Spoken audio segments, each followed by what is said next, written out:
شیطان اگر قید ہو جاتا ہے تو ہم کو رمضان کے مہینے میں گناہ کون کرواتا ہے؟ سنیے دھیان سے. بارگاہ رسالت مآب صلی اللہ تعالی علیہ وسلم میں درود پاک کا ہدیہ پیش کریں. پڑھیے اللہم صلی اللہم صلی علی سیدنا و مولانا محمد معدن الجود والکرم وآلہ واصحابہ الکرام وابنہ الکریم وبارک وسلم صلاة دائمة سرمدا. جو آپ نے ٹائٹل دیکھا ہے ابھی بنے رہے ویڈیو کو اسکپ نہ کریں. اگر آپ پوری بات سن کے نہیں جائیں گے تو کچھ بھی پلے نہیں پڑے گا. ہاں میرے عزیزو، آپ دیکھ رہے ہیں ہمارا یوٹیوب چینل دوسرا مدینہ میری زندگی ہے. ہاں، اور اس پر ہم اب آپ کو ایک ایسا بیان سنوانے کے لیے جا رہے ہیں مفتی سلمان اظہری صاحب کا کہ جو لوگ کہتے ہیں نا کہ شیطان بہکاتا ہے رمضان میں، جب شیطان قید ہو جاتا ہے تو پھر لوگ غلط کام کیوں کرتے ہیں، پھر لوگ گناہ کیوں کرتے ہیں رمضان میں. ہاں، یہ میسج ان کے لیے ہے. تو میرے عزیزو دھیان سے اس میسج کو، اس بیان کو سن لینا کہ مفتی سلمان اظہری صاحب نے کیا بیان کیا ہے. شیطان اگر قید ہو جاتا ہے تو ہم کو رمضان کے مہینے میں گناہ کون کرواتا ہے؟ سنیے دھیان سے. چاند دکھتے ہی اللہ شیطانوں کو قید کر لیتا ہے. جی جی، یہ سب کو پتا ہے، حدیث پاک میں بھی. جی جی، سرکش جنات اور شیطان جی دونوں قید ہو جاتے ہیں. جی ان کو قید کر دیا جاتا ہے، جب تک چاند نہیں دکھے گا یہ نہیں آئیں گے. جی جی، لیکن جو 11 مہینے ہم بلیم ڈالتے تھے شیطان پر کہ ہم سے برائیاں ہو گئی، گناہ ہو گئی، کیوں؟ ارے شیطان ایسا کرا دیا، شیطان ویسا کرا دیا. جی. اب رمضان میں کون کرا رہا ہے؟ کون کرا رہا ہے؟ شیطان تو ہے نہیں. جی بے شک. پھر فجر میں سوتا کیوں ہے؟ بغیر نماز پڑھے ٹانگ پھیلائے ویسی نماز قضا کر رہے. کون سا شیطان تمہیں سلایا؟ جی، ابھی تو شیطان ہے نہیں. ابھی بھی بہت سارے لوگ چوری کا کھانا نہیں چھوڑتے، یہی بات ہے. بہت سارے لوگ جھوٹ، دغا، غیبت یہ رمضان میں بھی نہیں چھوڑتے. اللہ اکبر. تو یہ ان کو کون سا شیطان کروا رہا ہے؟ جی، کون سا شیطان یہ برائیاں کرواتا ہے؟ اس کے جواب کے لیے ایک چیز سمجھنا ضروری ہے. جی بہت ضروری. یہ بات تو مشہور ہے کہ ساری برائیاں شیطان کرواتا ہے، ابلیس کرواتا ہے نا؟ دھیان سے سنو.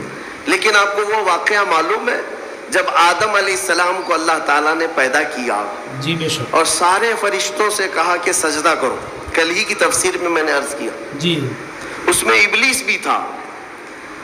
ابلیس بھی جی جی اس وقت بہکا ہوا نہیں تھا، گمراہ نہیں تھا.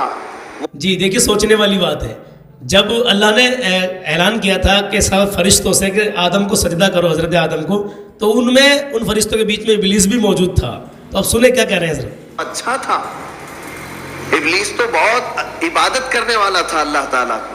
جی جی، تو اس نے اللہ کے حکم کو ٹال کر آدم کو سجدہ نہیں کیا، اللہ اکبر. غرور میں کھڑا رہا، نافرمانی کیا. اللہ اللہ.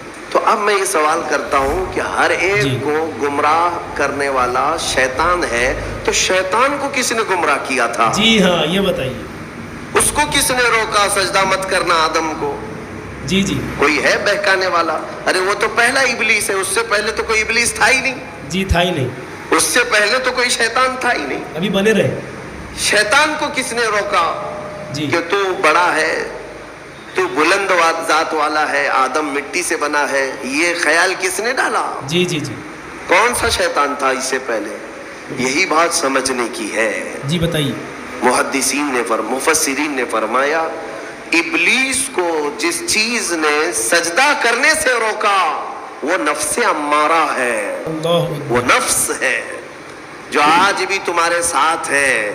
ہاں، شیطان تو قید ہو جاتا ہے رمضان کے شروع ہوتے ہی، لیکن نفس تو ساتھ میں رہتا ہے. جی جی. اب پتا چلا کہ رمضان میں جو کچھ بھی غلطیاں یا کوتاہیاں یا گناہ کچھ لوگوں سے سرزد ہوتے ہیں جی. تو یہ نفس کے پجاری ہیں، نفس ان کے ساتھ ہے. اللہ اللہ. یہ نفس کی غلامی میں آ گئے اور نفس کے شکار ہو گئے. سمجھے بھائی؟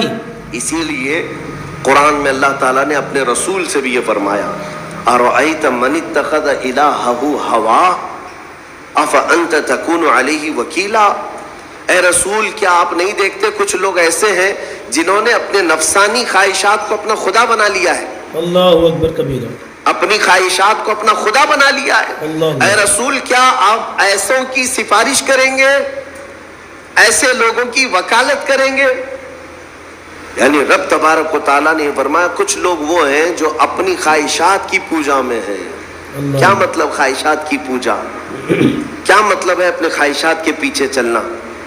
مطلب یہی ہے کہ جو دل میں آیا اس بندے نے یہ سوچ لیا اسے کرنا ہی ہے مجھے، یہ خواہشات کے پیچھے چل رہا ہے. جی ہاں تمہیں آرام کی فکر ہوئی، تم نے خدا کے فرمان کو ٹال دیا لیکن اپنی نفس کی سن لیا. اللہ تبارک و تعالیٰ کا حکم کچھ اور ہے لیکن تمہاری طبیعت کچھ اور چاہ رہی ہے. جی جی رب تبارک و تعالیٰ کا حکم تھا صبح صبح تمہیں اپنے گھر بلا رہا تھا لیکن تم نے اس کی نہیں سنی، اپنے من کی سنی، اپنے نفس کی.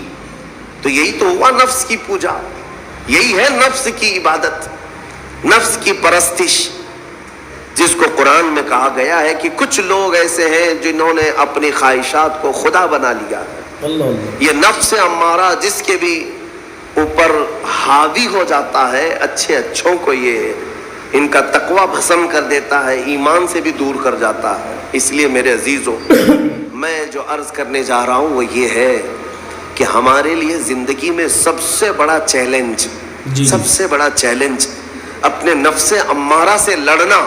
جی آپ کو پتا ہے رسول پاک صلی اللہ تعالیٰ علیہ وسلم ایک جہاد سے جب واپس مدینے تشریف لا رہے تھے، وہ جہاد بہت سخت تھا، صحابہ زخمی تھے، بہت گھماسان کی لڑائی ہوئی تھی. لیکن جب واپس مدینے آ رہے تھے تو میرے آقا نے ایک جملہ فرمایا تھا، رجعنا من الجہاد الاصغر الى الجہاد الاکبر. اے میرے صحابہ ہم چھوٹے جہاد سے بڑے جہاد کی طرف جا رہے ہیں. صحابہ نے پوچھا اس سے بڑا جہاد اب کون سا ہے یا رسول اللہ؟ میرے آقا صلی اللہ علیہ وسلم فرماتے ہیں اے میرے صحابہ اپنے نفس سے لڑنا اب یہ بڑا جہاد ہے. جی جی یہ بات، نفس سے لڑنا بڑا جہاد ہے. میرے عزیزوں یہ خواہشات کو ہی ختم کرنا ہو، اس نفس کو اگر کنٹرول میں لانا ہو تو کیا کرو گے؟ جی نفس امارہ سب کے پاس ہے. قرآن میں مولا فرماتا ہے وما ابرئ نفسی ان النفس لامارۃ بالسوء الا ما رحم ربی. کوئی اپنے نفس سے بچ نہیں پائے گا سوائے وہ شخص جس پر میرا رب رحم فرمائے. سبحان اللہ. اللہ کا رحم جس پر ہو گیا وہ اپنے نفس سے بچ جائے گا. میں آپ کو ایک دعا بتاتا ہوں، حضور پاک صلی اللہ علیہ وسلم اگر دعا کرتے تھے تو اس سے آپ کو اندازہ ہو جائے گا کہ یہ کتنی امپورٹنٹ چیز میں آپ کے سامنے کہہ جا رہا ہوں. جی جی کون سی؟ حضور جب دعا کرتے تھے تو یوں کہتے تھے اللہ کی بارگاہ میں، اللہم لا تکلنی الی نفسی طرفۃ عین. اے اللہ تو مجھے میرے نفس کے حوالے ایک منٹ کے لیے بھی مت دینا، تو اپنی حفاظت میں رکھ. سبحان اللہ. حضور جب یہ دعا کرتے تھے کیا بات کہ مجھے میرے نفس کے حوالے ایک منٹ کے لیے، طرفۃ عین کہتے ہیں پلک جھپکنے کے برابر، اتنے ٹائم کے لیے بھی اے اللہ تو مجھے میرے نفس کے حوالے مت کرنا، تو اپنی حفاظت میں رکھ. سید الانبیاء جب یہ دعا کرتے ہیں تو اندازہ کرو اے مومنوں سبحان اللہ. نفس کی تباہ کاریاں کیا کیا ہیں. جی یہ کتنوں کو ہلاک کر دیتا ہے، کتنوں کا عمل ضائع کرتا ہے، یہی بات. کتنوں کا ایمان ختم کرتا ہے. جی جی اب میں جو بات کہہ رہا ہوں وہ یہ توجہ سے سنو.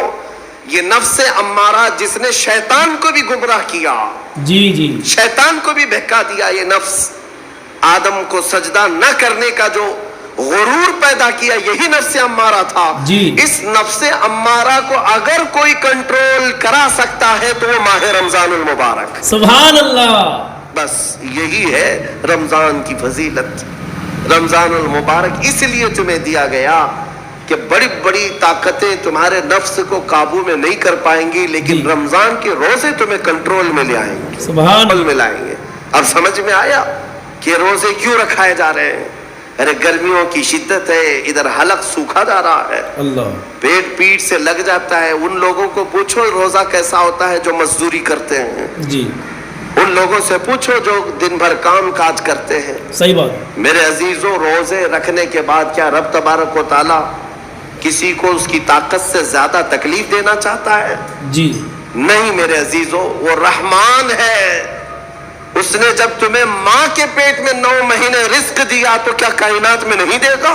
بے شک صحیح بات. تمہیں ماں کے پیٹ میں بھی رزق دیتا رہا. تم جب دنیا میں آئے تمہارے ماں کے سینے میں خون سے دودھ کس نے بنایا؟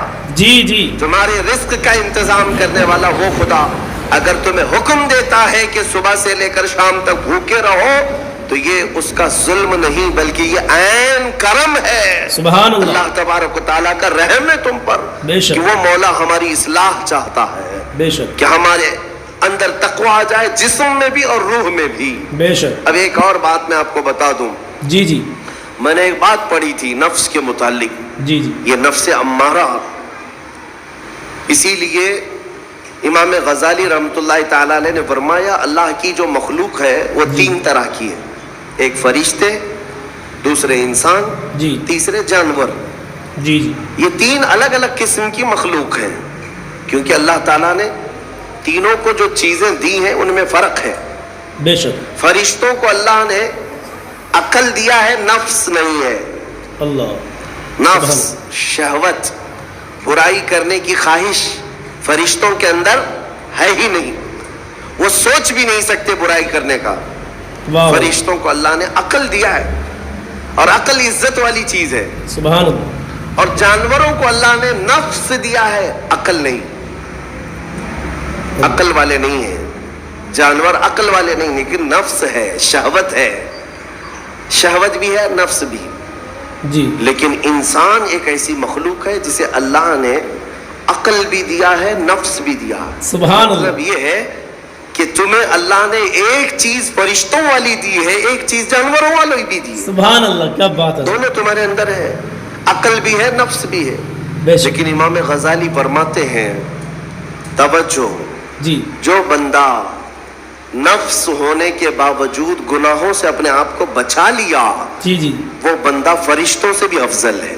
سبحان اللہ. سبحان اللہ. کیا بات ہے یار. سبحان اللہ. دیکھیے یہ مفتی سلمان اظہری صاحب کا یہ بیان آپ لوگوں کو میں یہاں تک ہی سنوا رہا ہوں. بیان تو 25 منٹ کا ہے لیکن یہ ہماری پہلی ریئیکٹ کی ویڈیو ہے جس پر ہم نے ریئیکشن دیا ہے. تو آپ کو یہ ویڈیو کیسا لگا تو مجھے کمنٹ باکس میں ضرور بتائیں. اور مفتی سلمان اظہری اور بھی ہمارے اسلامک اسکالر کسی کے بارے میں بھی آپ اگر ریئیکشن کی ویڈیو چاہتے ہیں تو آپ مجھے کمنٹ باکس میں لکھ کے بھیج سکتے ہیں. انشاءاللہ تعالیٰ میں انہی پر ویڈیو بنا کر آپ کے سامنے پیش کر دوں گا، حاضر کر دوں گا. اور کسی بھی مولوی حضرات پر کسی بھی مطلب کوئی ایکس وائی ٹو زیڈ کوئی بھی ہوں، آپ ان کا نام جانتے ہو، ان کے بیان آپ سنتے ہو تو آپ مجھے کمنٹ کریں اور کمنٹ کر کے مجھے بتائیں. انشاءاللہ تعالیٰ میں ان پر بھی آپ کو ریئیکشن یہ ویڈیو ریئیکٹ کی ویڈیو بنا کر اس پر ڈال دوں گا. اور یہ ویڈیو ہم نے امانتی اسٹوڈیو یوٹیوب چینل سے لیا تھا. ماشاءاللہ بہت اچھا کام کر رہے ہیں. اور مفتی سلمان اظہری صاحب کا یہ بیان اور بھی ان کے بیان، اور مفتی گلفام صاحب کے بیان، مفتی عماد صاحب کے بیان، سید امین القادری صاحب، سید مقیم الرحمان، جن کے بیان بھی آپ سننا چاہتے ہیں، ماشاءاللہ ریئیکشن دیکھنا چاہتے ہیں تو مجھے کمنٹ باکس میں بتا دیں. اللہ آپ سب کو خوش رکھے، اللہ آپ کو شاد و آباد رکھے، اللہ آپ کی نیک جائز تمنا پوری کرے.